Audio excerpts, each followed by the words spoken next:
عزیز ہم چونکہ سکون چاہتے تھے، کچھ نے ادھر ادھر کی مووی دیکھ لی، کچھ نے ہنس لیا، کچھ سیر کو چلے گئے، کچھ کا خیال تھا کھانے کھا لیں گے تو سکون آ جائے گا۔ یاد رکھنا ان چیزوں میں سکون نہیں ہے، ان میں تو آپ الجھتے جائیں گے۔ مزید تو سکون کہاں ہے، قرار کہاں ہے؟ آپ کبھی صحابہ کی زندگیاں دیکھیں نا، حالات جس طرح کے بھی تھے نا، ان کو جو سکون ملتا تھا وہ رخ مصطفیٰ سے ملتا تھا۔ ان کی طبیعت پوری لگ گئی تھی کہ حضور علیہ السلام کی جو یادیں ہیں وہ دل کو تازہ کرتی۔ ان کا خیال تھا کہ بہار اگر کسی چیز کا نام ہے تو وہ ذکر مصطفیٰ ہے، یاد مصطفیٰ ہے اور دیدار مصطفیٰ ہے۔ اعلیٰ حضرت مفتی ہیں، فتویٰ دیتے ہیں۔ اعلیٰ حضرت مفسر قرآن ہے، کنز الایمان بذات خود ایک تفسیر ہے، ترجمہ ہی تفسیری ہے۔ اعلیٰ حضرت محدث ہیں، وہ جب احادیث مبارکہ کا حوالہ دیتے ہیں تو یوں لگتا ہے کہ جیسے بڑی گہری نظر ہے ان کی، راویان حدیث پر بھی، اصول پر بھی، اور حافظہ بھی مضبوط ہے حفظ حدیث کے لحاظ۔ ساری چیزیں ان کے پاس تھیں، لیکن وہ پتہ کیا کہتے تھے؟ کہتے تھے یہ جو میرا دل چمکدار ہے نا، اور یہ جو میری طبیعت ہلکی پھلکی ہے، اس کی وجہ یہ ہے کہ ان کی مہک نے دل کے غنچے کھلا دیے ہیں۔ یہ میں نہیں آپ کو تقریر سنا رہا، میں تو جذبات کا اظہار کر رہا ہوں۔ ان کی مہک نے دل کے غنچے کھلا دیے ہیں۔ تو کیوں غنچے کھلا دیے؟ کہتے میرے نبی کا کمال یہ ہے کہ وہ جس راہ چل دیے ہیں کوچے بسا دیے ہیں۔ وہ جس راہ بھی چل دیے ہیں کوچے، حضور پر تھوڑا گزر جائے تو کام ہو جاتا ہے۔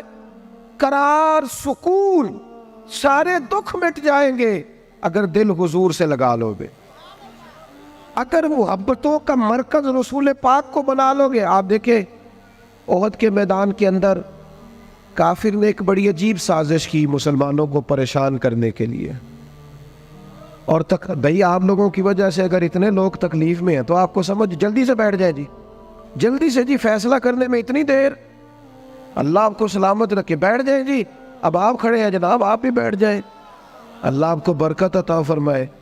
اچھا ایک بندہ محفل میں کھڑا ہو جاتا ہے موبائل لے کے، اللہ انہوں سمجھنا چاہیے کہ باقی سارے ہیں کل بھی ہیں موبائل۔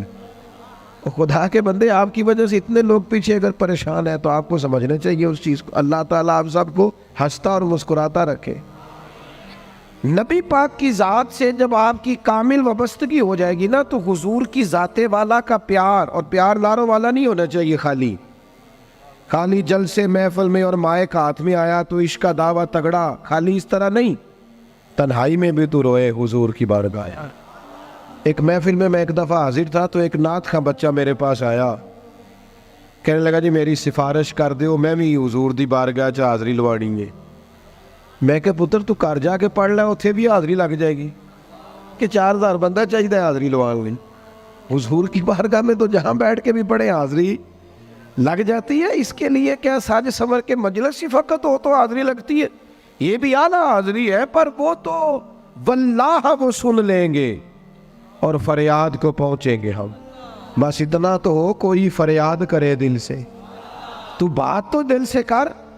آپ کی جب کامل وابستگی حضور سے ہو جائے گی نا تو یہ غربتوں کا ڈر، یہ پریشانیاں، یہ آزمائشیں، ایک جگہ رونا نہیں رویا حضرت بلال نے کبھی اپنی غریبی کا، ایک جگہ پریشان نہیں ہوئے کبھی حضرت سلمان فارسی کے میں پردیسی ہوں، ایک جگہ بھی کبھی جناب صہیب رومی کو تکلیف نہیں ہوئی۔ کیوں بلا؟ اس لیے کہ حضور کی محبت ایسی دوا ہے جو ہر بیماری سے شفا عطا کر دیتی۔ احد کے میدان میں کافروں نے ایک چال چلی تھی، ان کو پتا تھا کہ کون سی بات مسلمانوں کو زیادہ پریشان کر سکتی ہے۔ انہوں نے ایک افواہ پھیلا دی تھی کہ معاذ اللہ حضور کو شہید کر دیا گیا۔ اس کی وجہ سے شدید پریشان ہوئے صحابہ، اور جنگ کے جو نتائج برعکس آئے اس کی بڑی وجہ یہ افواہ بھی بنی۔ اب صحابہ بڑے پریشان تھے، حضور شہید ہو گئے۔ کچھ لوگ نا میدان احد سے جب واپس آ رہے تھے نا جنگ ختم ہونے کے بعد، ایک خاتون جا رہی تھی میدان جنگ کی جانب۔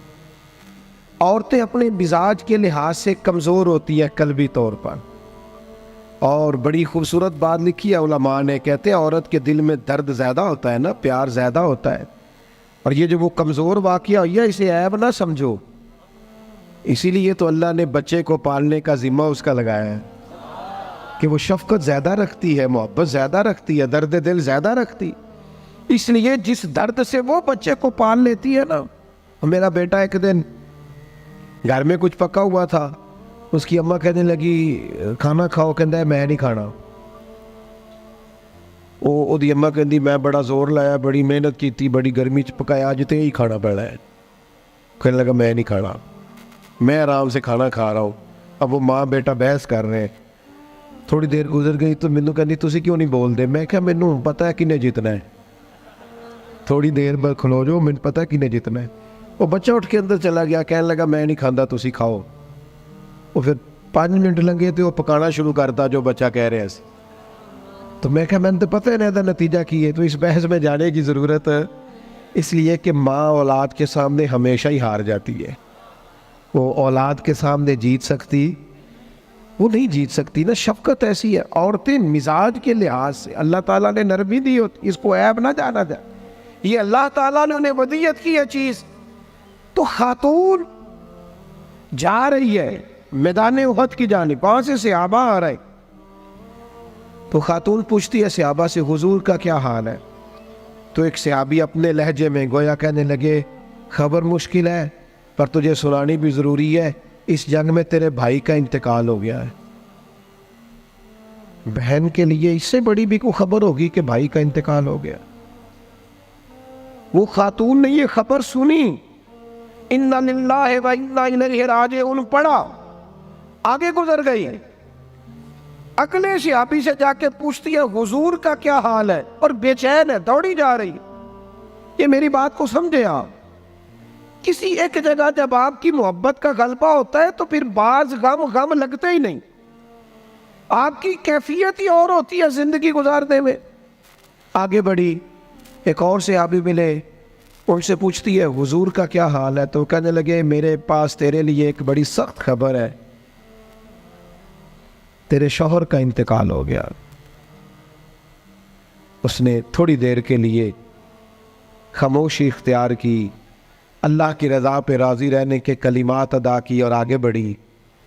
ایک اور شخص سے سوال، یہ ذرا سوچتے جانا، یہ خبریں اگر اچانک ملیں، بھائی چلا گیا ہے، باپ چلا گیا ہے، اس کو سوچنا، اپنے اوپر طاری کرنا، خدا نہ کرے ایسا ہو، پر جب خبر ملے تو کیفیات کیا ہوتی ہیں۔ وہ خاتون آگے بڑھی تو ایک شخص اور ملا، پوچھتی ہے ذرا بتاؤ نا حضور کا کیا حال ہے؟ تو کہنے لگے میرے پاس تیرے لیے خبر ہے کہ تیرے والد بھی اس جنگ میں شہید ہو گئے۔ بیٹیوں کا تو میکا ہی باپ سے ہوتا ہے، ماں سے ہوتا ہے، والد چلے گئے۔ تھوڑی دیر کے لیے گردن جھکی، کلمات ادا کی،